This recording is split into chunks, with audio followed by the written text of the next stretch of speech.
When was the last time that you had a truly incredible meal?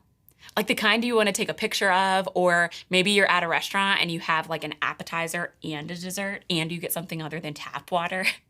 Like my guess is, if you're lucky, that happens for you a couple times a year, maybe. But if I were to ask you the last time that you had lunch at your office, or you ate dinner on your couch, or just ate a granola bar in your car, like that probably happened to you today. And it's probably gonna happen again sometime soon.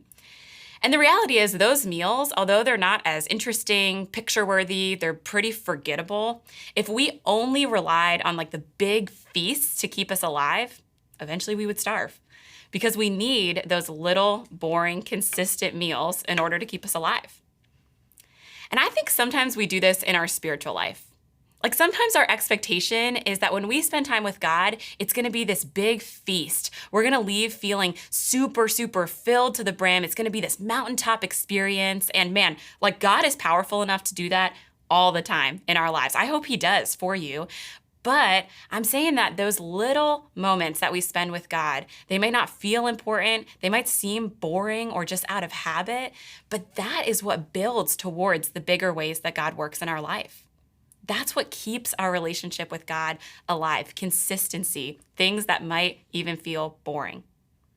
And one of the people who model this best for us in the Bible is Daniel. And Daniel actually has a whole book in the Bible dedicated to his life. There's some crazy ways that God shows up for Daniel. But one little moment is found in Daniel 6:10. I want you to hear how Daniel models consistency for us. It says, Daniel went home. He knelt down as usual in his upstairs room with the windows open. He prayed 3 times a day, just as he had always done, giving thanks to God.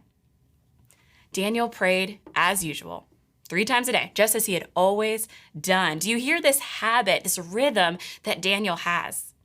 And Daniel's life, if you read that book, man, there's so many moments that God shows up in this like feast kind of a way, but don't miss that. Daniel spent regular, boring time with God, and we have that same opportunity. Don't miss the opportunity to just have a granola bar moment with God.